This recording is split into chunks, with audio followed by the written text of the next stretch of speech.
Very good morning friends welcome in my YouTube channel Gupta ji की पाठशाला। Friends, पिछले 2 दिनों से मैं अनवेल था, तो इस वजह से मैं वीडियो नहीं बना पा रहा था, तो इस लिहाज से मैं कंटिन्यू कर रहा हूँ। फ्रेंड्स, आज मैं अभी पहले पार्ट में आप लोगों को 27-28 मार्च के करेंट अफेयर्स को करवाऊँगा। उसके बाद मैं आज ही 29 और 30 के करेंट अफेयर्स को भी मैं करवा दूंगा। 4 दिनों का करेंट अफेयर्स बाकी है फ्रेंड्स, ठीक है। तो चलिए स्टार्ट करते हैं। 26 मार्च 2025 के करेंट अफेयर्स का क्विक रिविजन करते हैं फ्रेंड्स। पहला क्वेश्चन है, जल शक्ति अभियान का छठा संस्करण किस दिन 2025 पल किस राज्य में शुरू की गई है? आंसर हो जाएगा हरियाणा। नेक्स्ट क्वेश्चन है फ्रेंड्स, हारमुज जल डमरू मध्य किन दो जल निकायों को जोड़ता है? आंसर हो जाएगा फारस की खाड़ी और ओमान की खाड़ी। नेक्स्ट क्वेश्चन है फ्रेंड्स, हाल ही में खबरों में रहा सीथिया रोजमेलेनेसिस क्या है? आंसर हो जाएगा मीठे पानी की शैवाल की नई प्रजाति। अगला क्वेश्चन है फ्रेंड्स, भारतीय पुरातत्व सर्वेक्षण को कहाँ पुरातात्विक उत्खनन में बड़ी संख्या में पत्थर के ढांचे मिले हैं? आंसर हो जाएगा केरल। नेक्स्ट क्वेश्चन है फ्रेंड्स, इलेक्ट्रॉनिकी और सूचना प्रौद्योगिकी मंत्रालय कहाँ देश में सेमीकंडक्टर प्रणाली पर आगामी नैनो इलेक्ट्रॉनिकी रोड शो और सम्मेलन की मेजबानी करेगा? आंसर हो जाएगा बेंगलुरु। नेक्स्ट है फ्रेंड, भारत 25 से 27 मार्च 2025 तक कहाँ 3 दिवसीय निजी क्षेत्र सहयोग मंच 2025 की मेजबानी करेगा? आंसर हो जाएगा मुंबई। नेक्स्ट क्वेश्चन है फ्रेंड्स, अमेरिका के किस शहर में पहला भारतीय फिल्म महोत्सव शुरू हुआ है? आंसर हो जाएगा सिएटल। नेक्स्ट क्वेश्चन है फ्रेंड्स, भूमि प्रबंधन पर अंतर्राष्ट्रीय कार्यशाला 22 देशों की वैश्विक भागीदारी के साथ कहाँ शुरू हुई है? आंसर हो जाएगा गुरुग्राम। नेक्स्ट क्वेश्चन है फ्रेंड्स, वरिष्ठ नागरिक आयोग स्थापित करने वाला पहला राज्य कौन सा बना है? आंसर हो जाएगा केरल। नेक्स्ट क्वेश्चन है फ्रेंड्स, भारत के नए वित्त सचिव किसे नियुक्त किया गया है? आंसर हो जाएगा अजय सेठ। नेक्स्ट क्वेश्चन है फ्रेंड्स, भूमि प्रबंधन पर आयोजित अंतर्राष्ट्रीय कार्यशाला में कितने देशों की सहभागिता रही? आंसर हो जाएगा 22। नेक्स्ट क्वेश्चन है फ्रेंड्स, विश्व टीबी दिवस कब मनाया जाता है? आंसर हो जाएगा 24 मार्च। नेक्स्ट क्वेश्चन है फ्रेंड्स, हाल ही में भारत ने किस शहर में राष्ट्रमंडल खेल 2030 की मेजबानी के लिए अपनी बोली पेश की है? आंसर हो जाएगा अहमदाबाद। नेक्स्ट क्वेश्चन है फ्रेंड्स, हाल ही में भारत ने किस देश में बाढ़ की स्थिति देखते हुए वहां मानवीय सहायता भेजी है? आंसर हो जाएगा बोत्सवाना। चलिए फ्रेंड्स, पार्ट 1 में हम लोग आज 27 और 28 मार्च के करंट अफेयर्स को देख लेते हैं फ्रेंड्स। पहला क्वेश्चन है, राजधानी दिल्ली के राज्य अल्पसंख्यक आयोगों के सम्मेलन का उद्घाटन किसने किया? Who has inaugurated the conference of state minority commission in the capital Delhi? Answer हो जाएगा ए जॉर्ज कुरियन। डिटेल्स देखते हैं फ्रेंड। देखिए, अल्पसंख्यक मामलों के राज्य मंत्री जॉर्ज कुरियन ने नई दिल्ली में राज्य अल्पसंख्यक आयोगों के सम्मेलन का उद्घाटन किया। इस सम्मेलन का आयोजन राष्ट्रीय अल्पसंख्यक आयोग कर रहा है। अल्पसंख्यक आयोग को शिक्षित और सशक्त बनाने की दिशा में नीति निर्माता, विशेषज्ञ और हितधारक इस सम्मेलन में भाग ले रहे हैं। इस कार्यक्रम का उद्देश्य अल्पसंख्यक समुदायों के कल्याण के लिए एक महत्वपूर्ण मंच प्रदान करना है फ्रेंड्स। अगला क्वेश्चन है, भारत चीन सीमा मामलों पर WMCC की 33वीं बैठक कहाँ आयोजित की गई? Where was the 33rd meeting of the WMCC on India China border affair held? Answer हो जाएगा फ्रेंड्स डी बीजिंग। डिटेल्स देखते हैं। देखिए, भारत चीन सीमा मामलों पर परामर्श एवं समन्वय के लिए कार्यतंत्र WMCC की 33वीं बैठक 25 मार्च 2025 को बीजिंग में आयोजित की गई। भारतीय प्रतिनिधिमंडल का नेतृत्व जो है संयुक्त सचिव पूर्वी एशिया गुरांग लाल दास ने किया, जबकि चीनी प्रतिनिधिमंडल का नेतृत्व चीनी विदेश मंत्रालय के सीमा एवं महासागरीय मामलों के विभाग के महानिदेशक जो है हांग लियांग ने किया है। चलिए फ्रेंड्स, अगला क्वेश्चन देखते हैं हम लोग। REC लिमिटेड के अध्यक्ष और MD का अतिरिक्त प्रभार किसने संभाला है? Who has taken over the additional charge of chairman and MD of REC limited? Answer हो जाएगा फ्रेंड्स ए परमिंदर चोपड़ा। डिटेल्स देखते हैं। देखिए, परमिंदर चोपड़ा ने REC लिमिटेड के अध्यक्ष और MD का अतिरिक्त प्रभार संभाला। ठीक है, परमिंदर चोपड़ा को 3 महीने की अवधि के लिए REC लिमिटेड का अध्यक्ष एवं प्रबंध निदेशक के रूप में अतिरिक्त प्रभार दिया गया है फ्रेंड्स। अगला क्वेश्चन देखते हैं। Global system for mobile communication association GSMA के बोर्ड के अध्यक्ष के रूप में किसे नियुक्त किया गया? Who has been appointed as the chairman of the board of the global system for mobile communication association GSMA? Answer इसका हो जाएगा फ्रेंड्स सी गोपाल विट्ठल। गोपाल विट्ठल को जो है GSMA का अध्यक्ष नियुक्त किया गया है। ये कौन है, इसका हम लोग डिटेल्स देख लेते हैं। देखिए, भारतीय एयरटेल के उपाध्यक्ष और प्रबंध निदेशक गोपाल विट्ठल को global system for mobile communication association के बोर्ड अध्यक्ष के रूप में चुना गया। वह सुनील मित्तल के बाद इस प्रतिष्ठित पद पर पहुंचने वाले दूसरे भारतीय। फ्रेंड्स, अब जीएसएमए क्या है फ्रेंड्स, देख लेते हैं इसके बारे में। देखिए, global system for mobile communication association एक वैश्विक संगठन है जो मोबाइल ऑपरेटरों के हितों का प्रतिनिधित्व करता है। यह मोबाइल इकोसिस्टम में नवाचार को बढ़ावा देने और कनेक्टिविटी के माध्यम से लोगों, उद्योग और समाज को सशक्त बनाने में केंद्रित है। अगला इसी में है कि इसका मुख्यालय जो है फ्रेंड्स, जीएसएमए का मुख्यालय लंदन में है। जीएसएमए का काम क्या, देखिए, जीएसएमए का काम जो था उद्योग मानकों का विकास, जैसे कि जीएसएमए मोबाइल नेटवर्क और उपकरणों के लिए मानकों को विकसित करने में महत्वपूर्ण भूमिका निभाता है, जैसे कि 5G और IoT। फिर मोबाइल इकोसिस्टम को बढ़ावा देने का भी काम जीएसएमए करता है। सामुदायिक विकास में भी यह काफ़ी महत्वपूर्ण भूमिका निभाता है। जीएसएमए मोबाइल कनेक्टिविटी के माध्यम से विकासशील देशों में शिक्षा, स्वास्थ्य और आर्थिक विकास को बढ़ावा देने के लिए काम करता है। अब नेक्स्ट क्वेश्चन है फ्रेंड्स, अंतर्राष्ट्रीय श्रम संगठन के अनुसार भारत का सामाजिक सुरक्षा कवरेज वर्ष 2024 में कितना प्रतिशत तक हो गया। According to the International Labour Organisation ILO, India social security coverage has reached what percentage in the year 2024। Answer हो जाएगा फ्रेंड्स सी, 48.8% हो गया है। ठीक है, सी इंच का आंसर हो गया। चलिए डिटेल्स देख लेते। देखिए, अंतर्राष्ट्रीय श्रम संगठन ILO के अनुसार भारत का सामाजिक सुरक्षा कवरेज वर्ष 2021 के 24.4% की तुलना में 2024 में दोगुना होकर 48.8% हो गया। इससे भारत में सामाजिक सुरक्षा कवरेज में महत्वपूर्ण वृद्धि हुई है। ठीक है, नेक्स्ट क्वेश्चन है फ्रेंड्स, भारत की पहली स्वदेशी MRI मशीन परीक्षण के लिए किस संस्थान में स्थापित की जाएगी। In which institute will India's first indigenous MRI machine be install for testing. Answer हो जाएगा फ्रेंड्स एम्स नई दिल्ली में। ठीक है, डिटेल्स देखते। देखिए, भारत ने अपनी पहली स्वदेशी MRI मशीन विकसित की है। इसे अक्टूबर तक नई दिल्ली के अखिल भारतीय आयुर्विज्ञान संस्थान एम्स में परीक्षण के लिए स्थापित किया जाएगा। इसका उद्देश्य उपचार की लागत घटाना और आयातित चिकित्सा उपकरणों पर निर्भरता कम करना है।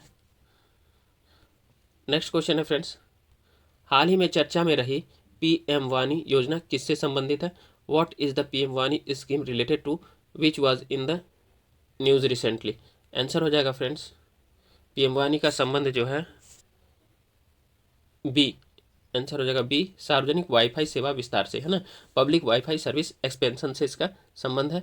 अब इसका डिटेल्स देख लेते हैं हम लोग। देखिए, PM WiFi access network interface यानी PM वानी योजना का उद्देश्य देश में इंटरनेट सेवाओं का विस्तार को तेज करना है। इस योजना के तहत देश भर में सार्वजनिक वाईफाई हॉटस्पॉट लगाए जा रहे हैं। इसी योजना के अंतर्गत public data office wifi hotspot स्थापित कर इंटरनेट सेवाएं उपलब्ध कराए जा रहे हैं। 20-3-2025 तक देश में स्थापित PM वानी वाईफाई हॉटस्पॉट की कुल संख्या 2,78,439 है फ्रेंड्स। नेक्स्ट क्वेश्चन है फ्रेंड्स, हाल ही में किस मंत्रालय ने डिजिटल फसल सर्वेक्षण यानी DCS प्रणाली शुरू की है। Which ministry has recently launch the digital crop survey, it means DCS system. Answer इसका हो जाएगा फ्रेंड्स सी, कृषि एवं किसान कल्याण मंत्रालय। ठीक है, इसका आंसर हो जाएगा सी, कृषि एवं किसान कल्याण मंत्रालय, ministry of agriculture and farmer welfare. चलिए डिटेल्स देखते। देखिए, कृषि एवं किसान कल्याण मंत्रालय ने डिजिटल फसल सर्वेक्षण यानी DCS प्रणाली शुरू की है, जिसका उद्देश्य मोबाइल इंटरफेस के माध्यम से सीधे खेत से वास्तविक समय में बोई गई फसल का विवरण एकत्र करना। इस पहल के हिस्से के रूप में एग्री स्टेक को डिजिटल व्यक्तिगत डेटा संरक्षण अधिनियम 2023 और भारत के अन्य IT कानूनों के अनुरूप विकसित किया गया है। नेक्स्ट क्वेश्चन है फ्रेंड्स, हाल ही में भारत ने किस देश के साथ ग्रीन और डिजिटल शिपिंग कॉरिडोर के लिए LOI पर हस्ताक्षर किए हैं। With which country has India recently sign LOI for green and digital shipping corridor. इसका आंसर हो जाएगा फ्रेंड्स सी, सिंगापुर।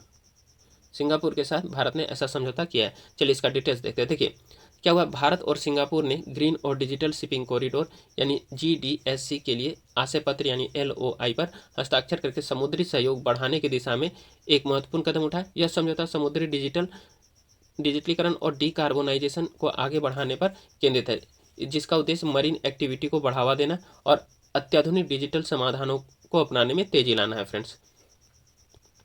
नेक्स्ट क्वेश्चन है, हाल ही में किस मंत्रालय ने बालपन की कविता नामक पहल शुरू की है? Which ministry has recently launch an initiative called childhood poetry? इसका आंसर हो जाएगा फ्रेंड्स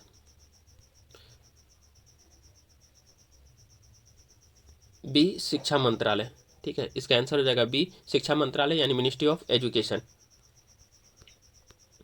देखिए, शिक्षा मंत्रालय ने बालपन की कविता पहल शुरू की है, जो एक अभिनव परियोजना है जिसका उद्देश्य युवा अभ्यर्थियों के लिए भारतीय कविताओं को पुनर्जीवित और पुनर्स्थापित करना है। यह पहल राष्ट्रीय शिक्षा नीति यानी NEP 2020 के अनुरूप है और इसका उद्देश्य प्री प्राइमरी से ग्रेड 2 तक के बच्चों के लिए भारतीय भाषा और अंग्रेजी में कविताओं का एक सांस्कृतिक रूप से समृद्ध आयु उपयुक्त संग्रह बनाना है। नेक्स्ट क्वेश्चन है फ्रेंड्स, हाल ही में स्वतंत्रता सेनानी P श्रीरामुलु की 58 फीट ऊंची प्रतिमा कहाँ स्थापित की जाएगी? Where will the 58 foot statue of freedom fighter P Sriramulu be recently installed? इसका आंसर हो जाएगा friends C, Amaravati. Answer C, Amaravati में जो है 58 फुट ऊंचा स्टेच्यू जो है P श्रीरामुलु का बनाया जाएगा, आंध्र प्रदेश की राजधानी अमरावती में। चलिए डिटेल्स देख लेते हैं। देखिए, पोटी श्रीरामुलु की 58 फुट की प्रतिमा अमरावती में स्थापित की जाएगी। आंध्र प्रदेश के मुख्यमंत्री एन चंद्रबाबू नायडू ने अमरावती में स्वतंत्रता सेनानी पोट्टू श्रीरामुलु की स्मृति में 58 फीट ऊंची प्रतिमा स्थापित करने की घोषणा की है। नेक्स्ट क्वेश्चन है फ्रेंड्स, हाल ही में अमेरिका ने किस देश की पूर्व राष्ट्रपति क्रिस्टीना फर्नांडिज के देश में प्रवेश पर प्रतिबंध लगा दिया है? Which country former president Cristina Fernandez has the US recently ban from entering? तो इसका आंसर हो जाएगा फ्रेंड्स ए, अर्जेंटीना। तो अर्जेंटीना के जो फॉर्मर प्रेसिडेंट थे उनको जो है अमेरिका ने क्या किया है कि अमेरिका में एंट्री पर बैन लगा दिया है। किस पर? तो क्रिस्टीना फर्नांडिज पर। ठीक है, अर्जेंटीना के पूर्व राष्ट्रपति। चलिए इसका डिटेल्स देख लेते हैं। अमेरिकी विदेश विभाग ने अर्जेंटीना के पूर्व राष्ट्रपति क्रिस्टीना फर्नांडिज पर पद पर रहते हुए बड़े पैमाने पर भ्रष्टाचार में संलिप्त होने का आरोप लगाते हुए उनके अमेरिका में प्रवेश पर प्रतिबंध लगा दिया है। नेक्स्ट क्वेश्चन है फ्रेंड्स, हाल ही में राहुल भावे को किस संगठन के प्रबंध निदेशक और मुख्य कार्यकारी अधिकारी के रूप में नियुक्त किया गया? Recently Rahul Bhave has been appointed as the managing director and chief executive officer of which organisation? इसका आंसर हो जाएगा फ्रेंड्स बी, भारतीय औद्योगिक वित्त निगम यानी कि IFCI, industrial finance corporation of India. चलिए डिटेल्स देख लेते हैं। देखिए, राहुल भावे को 3 साल के कार्यकाल के लिए भारतीय औद्योगिक वित्त निगम यानी IFCI का प्रबंध निदेशक और मुख्य कार्यकारी अधिकारी MD और CEO नियुक्त किया गया है। उनकी नियुक्ति को प्रधानमंत्री की अध्यक्षता वाले कैबिनेट की नियुक्ति समिति ने मंजूरी दी है फ्रेंड्स।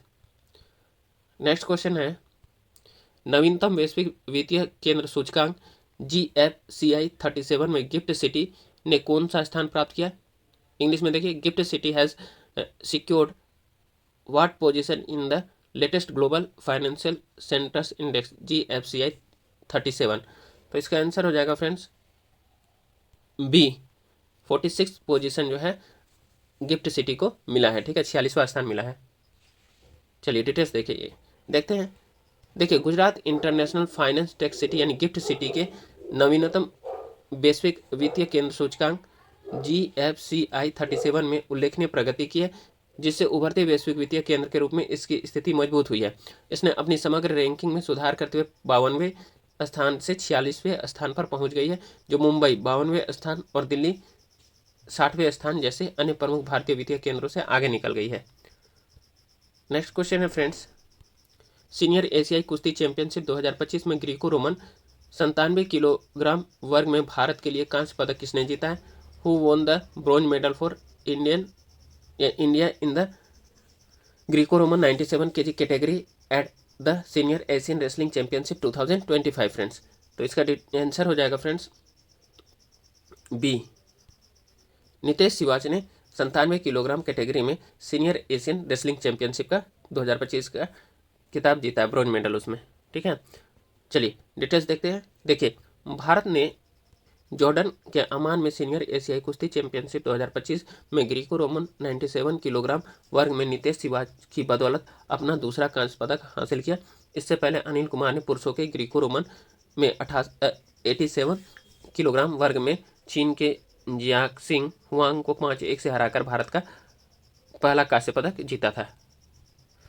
नेक्स्ट क्वेश्चन है फ्रेंड्स, ग्रामीण विकास मंत्रालय ने भारत में ग्रामीण महिलाओं और युवाओं को सशक्त बनाने के लिए किस संगठन के साथ समझौते पर हस्ताक्षर किए? The ministry of rural development has signed an agreement with which organisation to empower rural women and youth in India. इसका आंसर हो जाएगा फ्रेंड्स बी, यूनिसेफ युवा। तो यूनिसेफ युवा ने ही क्या किया है कि भारत में ग्रामीण महिलाओं और युवाओं को सशक्त बनाने के लिए आशय पत्र पर हस्ताक्षर किए। चलिए डिटेल्स देख लेते। देखिए, ग्रामीण विकास मंत्रालय और यूनिसेफ युवा ने भारत में ग्रामीण महिलाओं और युवाओं को सशक्त बनाने के लिए एक आशय पत्र पर हस्ताक्षर किए। यह साझेदारी कौशल विकास को बढ़ाने, उद्यमशीलता को बढ़ावा देने और ग्रामीण आबादी के लिए सामाजिक आर्थिक अवसर पैदा करने पर केंद्रित है। नेक्स्ट क्वेश्चन है फ्रेंड्स, विश्व रंगमंच दिवस हर साल कब मनाया जाता है? Where is world theatre day celebrated every year? इसका आंसर हो जाएगा फ्रेंड्स सी, 27 मार्च। डिटेल्स देखते हैं। देखिए, विश्व रंगमंच दिवस 2025 रंगमंच की कला और उसके कलाकारों के सम्मान में 27 मार्च को प्रतिवर्ष मनाया जाता है। अंतर्राष्ट्रीय रंगमंच संस्थान यानी ITI द्वारा 1961 में स्थापित पहला विश्व रंगमंच दिवस 1962 में मनाया गया था। ठीक है, अंतर्राष्ट्रीय रंगमंच संस्थान कब स्थापित किया गया? 1961 में, और पहला विश्व रंगमंच दिवस 1962 में मनाया गया था फ्रेंड्स चलिए, 2 दिनों का करंट अफेयर्स यहीं समाप्त होता है फ्रेंड्स पहले पार्ट में। ठीक है, अब हम लोग आज का सेशन मतलब पार्ट 1 यहीं समाप्त होता है। नेक्स्ट सेशन लेकर के हम आप लोगों के समक्ष पुनः उपस्थित होंगे। फ्रेंड्स, आप लोग गुप्ता जी की पाठशाला यूट्यूब चैनल को लाइक, सब्सक्राइब, शेयर और कमेंट अवश्य करें। धन्यवाद। जय हिंद, जय भारत।